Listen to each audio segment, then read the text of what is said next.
Study IQ IAS, आपका selection हमारा mission.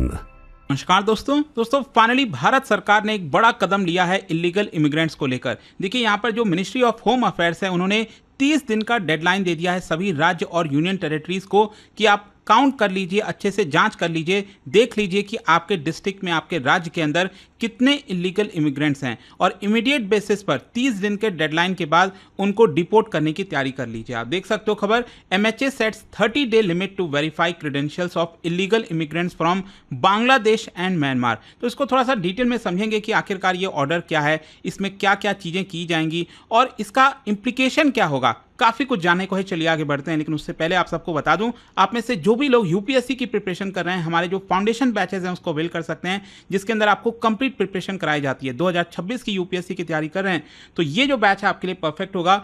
Link दिया है कमेंट सेक्शन में, यूज़ करना है आपको ये कोड अंकित लाइव, ताकि आप मैक्सिमम जो डिस्काउंट है वो ले सकें।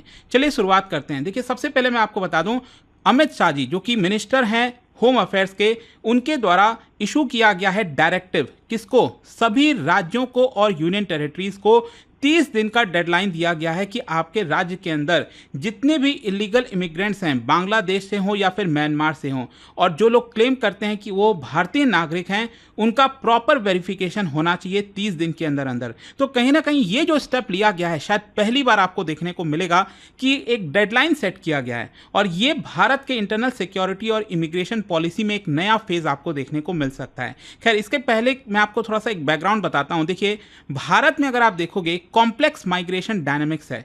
बेसिकली बांग्लादेश और म्यांमार के साथ जो हमारा बॉर्डर है, अगर आप यहाँ पर देखोगे बांग्लादेश के साथ तो सबसे बड़ा बॉर्डर है। यहाँ पर आप देख सकते हैं, मतलब कई सारे राज्य, पूरा का पूरा ये जो नॉर्थ ईस्ट आप देख सकते हो, आसाम हो गया, मेघालय हो गया, त्रिपुरा हो गया, मिजोरम हो गया, और इसके अलावा वेस्ट बंगाल का तो पूरा एरिया है ही है। फिर इसके अलावा म्यांमार के साथ आप देखिए तो मिजोरम, मणिपुर, नागालैंड, अरुणाचल प्रदेश।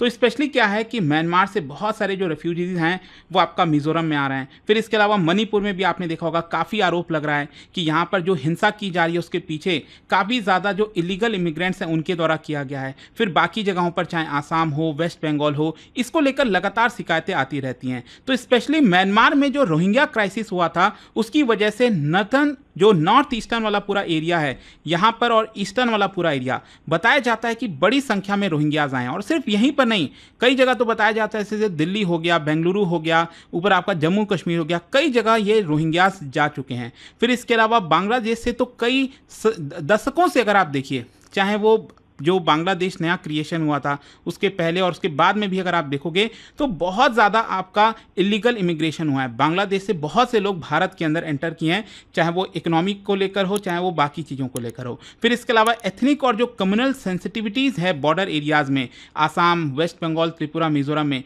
तो इसको लेकर भी चिंताएँ बढ़ जाती हैं। तो ये जो पूरा ट्रेंड है ना, ये कहीं ना कहीं भारत के लिए कंसर्न इसलिए है क्योंकि यहाँ पर डायरेक्ट आरोप लगता रहता है डेमोग्राफिक चेंजेस का। स्पेशली आसाम में मैं अक्सर देखता हूं, वहां पर अक्सर ये कंप्लेन आती है कि जो लोकल पॉपुलेशन की संख्या है वो आपका कम होते जा रही है इन कंपैरिजन टू जो इलीगल इमिग्रेंट्स वहां पर आकर बसने लग गए हैं। फिर इसके अलावा नेशनल सिक्योरिटी का चैलेंज है, रिसोर्स का प्रेशर होता है कि अभी हमारे देश में ही इतनी पॉपुलेशन है कि उनका ही पूर्ति करना मुश्किल है, और बाहर से लोग अगर आकर उस रिसोर्स का फायदा लेने लगेंगे तो क्या, यहाँ पर जो गवर्नमेंट के वेलफेयर स्कीम्स हैं उसका मिसयूज किया जाता है। तो ये सारे बैकग्राउंड के तहत आपको ये समझना होगा कि यहाँ पर भारत में जो है स्पेशली बांग्लादेश के साथ और जो म्यांमार के साथ बॉर्डर सटता है, यहां पर इलीगल इमिग्रेशन की समस्या सबसे ज्यादा आती है। और इसीलिए अगर आप देखेंगे तो यहां पर मिनिस्ट्री ऑफ होम अफेयर्स ने जो डायरेक्टिव्स दिया है सभी राज्यों को, वो एक्चुअली इन्हीं दोनों बॉर्डर एरिया से रिलेटेड है। तो यहां पर डायरेक्शन जो दिया गया है उसके बारे में 4-5 इंपॉर्टेंट पॉइंट है, वो समझ लेते हैं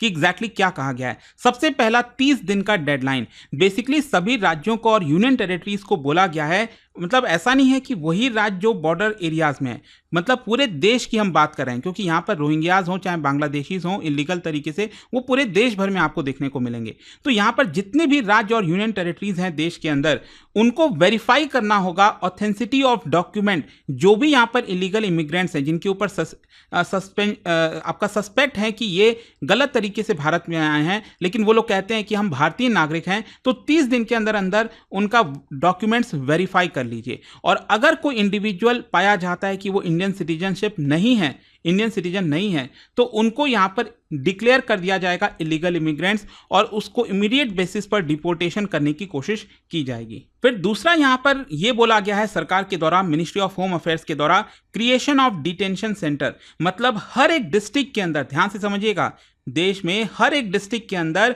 एक डेजिग्नेट डिटेंशन सेंटर होना चाहिए for temporary holding of illegal immigrant. मतलब मान लो अगर 2 भी इलीगल इमिग्रेंट आपके डिस्ट्रिक्ट में पाए गए तो उनको रखने के लिए कोई टेम्पररी जगह तो होनी चाहिए, तो आपको एक डेजिग्नेटेड डिटेंशन सेंटर बनाना होगा जब तक उनको भारत से डिपोर्ट नहीं कर दिया जाता, उनके देश वापस नहीं भेज दिया जाता। और ये जो आपका सेंटर होंगे, डिटेंशन सेंटर होंगे, उनको बेसिक ह्यूमैनिटेरियन स्टैंडर्ड फॉलो करना होगा as per supreme court guideline. तो दूसरा ये हो गया। तीसरा यहां पर डिस्ट्रिक्ट लेवल टास्क फोर्स बनाया जाएगा। मतलब एक special district level task force होगा जिसको पुलिस हेड करेगी और उनका काम क्या होगा, आइडेंटिफाई इलीगल इमिग्रेंट्स, इन्वेस्टिगेट, उनका डॉक्यूमेंट्स इन्वेस्टिगेट करना, उनको स्टेटस को देखना, यहां पर जो लीगल प्रोसीडिंग्स हैं उसको इनिशिएट करना डिपोर्टेशन के लिए। तो ये आपका टास्क फोर्स का काम होगा। फिर नेक्स्ट यहां पर जो इंपॉर्टेंट चीज है वो है मंथली रिपोर्टिंग। मतलब सभी राज्यों को हर महीने 15th of every month ministry of home affairs को रिपोर्ट करना होगा, एक मंथली रिपोर्ट बनाकर देनी होगी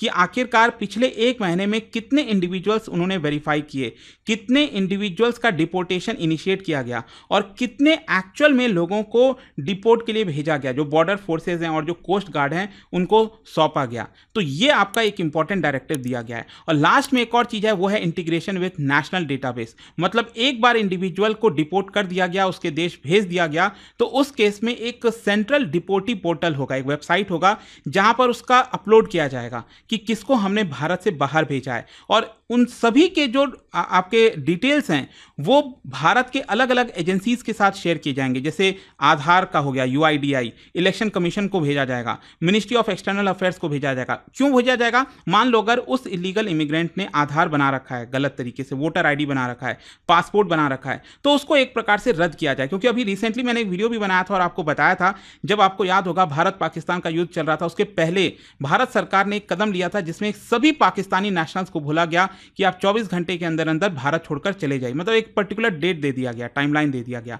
और तब पता चलता है कुछ ऐसे पाकिस्तानी नेशनल्स हैं जिनके पास आधार भी है, वोटर ID भी है, उन्होंने कहा है कि हमने वोट भी किया है इलेक्शन में। सोचिए, पाकिस्तानी नेशनल्स ने भारत में वोट भी किया है। तो इस तरह की चीजें सामने निकल कर आने लग गई। तो यहां पर जितने भी लोगों को भेजा जा रहा है उसका डेटा जो है इन एजेंसीज को भेजा जाएगा ताकि अगर उनका कोई भी ID है तो उसको कैंसिल कर दिया जाए। अच्छा, अभी तक इसको लेकर क्या इंप्लीमेंटेशन स्टार्ट हुआ है, कुछ चीजें हुई अलग अलग राज्यों में, क्योंकि कुछ खबरें आ रही थी। तो मैं आपको बता दूं, राजस्थान में अगर आप देखोगे तो रिसेंटली 148 इलीगल बांग्लादेशी इमिग्रेंट्स को डिपोर्ट किया जा चुका है। जी हां, वाया वेस्ट बंगाल इनको ऑलरेडी भेजा जा चुका है। गुजरात में अगर आप देखोगे तो करीब 6500 बांग्लादेशी जो इलीगली रह रहे थे सूरत और अहमदाबाद में, उनको अभी के लिए डिटेन किया गया है, उनको भी भेजने की तैयारी है। मिजोरम में अगर आप देखिए तो देखो, मिजोरम में थोड़ा सा मामला पेचीदा है क्योंकि यहां पर जो म्यांमार से रेफ्यूजीज आए, हम उनकी बात कर रहे हैं। और जिस तरह से म्यांमार में अभी रिसेंटली आपको याद होगा पिछले 2-3 वर्षों से लड़ाई चल रही है, आर्मी ने टेक ओवर कर रखा है, जिसकी वजह से वहां से बहुत सारे लोग जो है, जो चिन ट्राइब आपने सुना होगा, तो वो आपका म्यांमार में आते हैं, तो उनका काफी रिलेशंस भी है भारत में। तो यहां पर 33,000 रेफ्यूजीज ऑलरेडी चीन और जो जोमी कम्युनिटी के हैं वो आपका म्यांमार में आ रखे हैं। तो यहां पर क्या है ना कि अभी उनको डायरेक्टली भेजना वो भी शायद संभव नहीं लग रहा है। हो सकता है आगे चलकर भेजा जाए जब सिचुएशन नॉर्मल हो जाए म्यांमार में, लेकिन यहां पर एटलीस्ट हमें पता तो होना चाहिए, डॉक्यूमेंटेड तो होना चाहिए कि कितने लोग भारत में आए हैं। अगर वो हम नहीं करेंगे तो कल के डेट में वो और बड़ा प्रॉब्लम क्रिएट हो जाएगा। तो यहां पर कोशिश यही हो रही है, क्योंकि बोला गया था कि उनका एक पोर्टल डिजाइन किया गया जिसमें उनका डॉक्यूमेंटेशन होना चाहिए, लेकिन अभी तक उसमें कुछ गड़बड़ी हो गई थी, लेकिन उसको वापस से अभी स्टार्ट किया जा रहा है। तो ये सारे एक्शंस अभी तक लिए गए हैं। अच्छा, भारत सरकार ये जो कदम ले रही है, क्या इसके पीछे कोई लीगल बेसिस है? देखो, यहां पर सरकार का कहना है कि हमारे पास कोई अलग से रेफ्यूजीज के लेकर कानून नहीं है, लेकिन हां, फॉरेनर्स एक्ट 1946 है जिसमें साफ साफ कहा गया है कि सरकार के पास पावर है कि वो किसी भी इलीगल इमिग्रेंट को डिटेक्ट कर सकती है, डिटेन कर सकती है और डिपोर्ट कर सकती है। उसके बेसिस पर किया जा रहा है। फिर इसके अलावा सिटीजनशिप एक्ट 1955, सिटीजनशिप उन्हीं को मिल सकता है, they can be granted only under well defined legal provision, no special status for Rohingyas और इकोनॉमिक माइग्रेंट्स, वो नहीं दिया जाएगा। तो ये साफ साफ सिटीजनशिप एक्ट कहता है। और फाइनली यहाँ पर सुप्रीम कोर्ट के जजमेंट्स भी हैं। सुप्रीम कोर्ट ने साफ साफ कहा है it is sovereign right of India to deport illegal immigrants. अगर कोई सही तरीके से आ रहा होता, वैलिड तरीके से आ रहा होता तो आपको कोई दिक्कत नहीं है, लेकिन अगर आप इलीगल इमिग्रेंट्स हो तो यहाँ पर भारत सरकार के पास हक है कि वो आपको भेज सकता है। हाँ, यहाँ पर बेसिक ह्यूमन राइट्स का जहाँ तक सवाल है वो मेंटेन किया जाएगा इन डिटेंशन सेंटर। अच्छा, यहाँ पर मैंने कल एक वीडियो भी बनाया था जिसमें अगेन इस चीज़ को सुप्रीम कोर्ट ने साफ साफ कह दिया। एक्चुअली एक मामला था 2015 का। 2015 में एक श्रीलंकन जो है उसको अरेस्ट किया गया था और 2018 में उसको कन्विक्ट भी कर दिया गया। 10 साल की सज़ा हुई, फिर उसको रिड्यूस करके 7 साल किया गया। तो अब क्या है कि उसका सज़ा खत्म हो रहा है, तो वो चाहता है कि उसको वापस श्रीलंका ना भेजा जाए, लेकिन सुप्रीम कोर्ट ने कह दिया कि नहीं, यहाँ पर उसको भेजा जाएगा, कोई एक्सेप्शन नहीं होगा। इनफैक्ट वो पर्सन ने ये भी कह दिया था कि मेरी वाइफ बच्चे यहीं रह रहे हैं इंडिया में, तो अगर आप ऐसा भेजते हो तो ये ह्यूमैनिटेरियन ग्राउंड से सही नहीं होगा। लेकिन फिर भी सुप्रीम कोर्ट ने साफ साफ कहा है कि नहीं, इस मामले में कोई भी सुनवाई नहीं होगी। भारत कोई धर्मशाला नहीं है, ऑलरेडी यहां पर 140 करोड़ लोग हैं। तो यह आपको समझना होगा कि सुप्रीम कोर्ट ने भी साफ साफ चीजें क्लियर कर दी हैं। अच्छा, जहां तक सवाल है इसका डिप्लोमेटिक और जियोपॉलिटिकल इंप्लीकेशन क्या हो सकता है, देखो अगर हम बांग्लादेश के पर्सपेक्टिव से बात करें तो भले ही भारत ने क्लेम किया है कि हम यहां पर सभी इलीगल बांग्लादेशियों को चुनेंगे, यहाँ पर डिपोर्ट करना चाहेंगे, लेकिन बांग्लादेश बार बार इस चीज़ को डिनाई करता है। बांग्लादेश ये कहता है कि हम अपने टर्म्स में वेरीफाई करेंगे कि वो जो पर्सन है वो बांग्लादेशी है कि नहीं। तो इसको लेकर भी थोड़ा सा प्रॉब्लम है, और स्पेशली क्योंकि अभी शेख हसीना पावर में नहीं है, यहाँ पर मोहम्मद यूनुस हैं, तो यहाँ पर रिलेशंस ऑलरेडी ख़राब हैं। तो वो देखना होगा कि आखिरकार ये जो 30 दिन का डेडलाइन दिया गया है उसके बाद जो है सरकार कैसे इन लोगों को बांग्लादेश वापस भेज पाएगी। और म्यांमार में तो ऑलरेडी आपको पता है यहाँ पर ऑलरेडी बहुत सारे प्रॉब्लम्स चल रहे हैं, रोहिंग्या रेफ्यूजीज का इशू चल ही रहा है। तो भारत को यहाँ पर डर है कि यहाँ पर अनवेरीफाइड जो इनफ्लोज है और इलीगल इमिग्रेंट जो है वो लगातार म्यांमार से आते ना रहें, क्योंकि जैसे ही यहाँ पर आर्मी के द्वारा जो है क्रैकडाउन किया जाता है और ज़्यादा इमिग्रेंट जो है वो भारत की तरफ आने लगते हैं।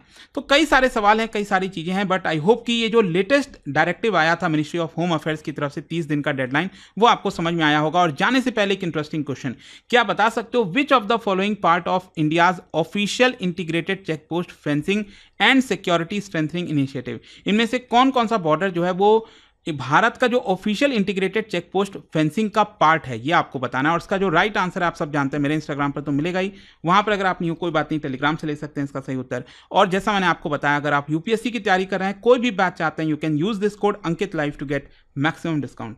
दोस्तों, चाहे आप यूपीएससी की तैयारी शुरू कर रहे हो या फिर प्लान बना रहे हो, मेरे पास है एक जबरदस्त अपॉर्चुनिटी, स्टडी IQ का यूपीएससी फाउंडेशन कोर्स। सोचिए, एक ऐसा ऑल इन वन प्रोग्राम जहां मिलेगा आपको सॉलिड तैयारी, 1000+ आवर्स की लाइव क्लासेस टॉप एजुकेटर्स के साथ, personalised mentorship, hand written notes और PRP MRP जैसे फोकस्ड रिवीजन मॉड्यूल्स। स्कॉलरशिप भी हैं दोस्तों, प्रीलिम्स क्लियर करो, पूरा फीस रिफंड लो। हर मंथ टॉप परफॉर्मर्स को मिलेंगे 11,000 रुपीज के cash reward. Economically weaker students के लिए है उड़ान स्कॉलरशिप, ताकि पैसा कभी रुकावट ना बने। गोल्ड, प्लैटिनम या डायमंड, जो प्लान आपके लिए बेस्ट हो उसे चूज कीजिए। और सबसे खास बात, आपको गाइड करेंगे खुद x secretary Anil Swarup sir, जिन्होंने यूपीएससी सिस्टम को अंदर से देखा है। स्टडी IQ पर भरोसा किया है 2 करोड़ से ज्यादा इंडियंस ने, और अब आपका नंबर है यूपीएससी फाउंडेशन कोर्स के साथ अपना IAS ड्रीम सर्च करने का। अब करना क्या है, बस स्टडी IQ के ऐप पर जाइए या फिर कमेंट सेक्शन में दिए गए लिंक पर क्लिक करिए, यूपीएससी फाउंडेशन कोर्स ढूंढिए, बाय नाउ पर क्लिक करने के बाद डिस्काउंट कोड के सेक्शन में लिखिए ANKITLIVE अंकित लाइव और पाइए सबसे lowest price. Your IAS journey starts now.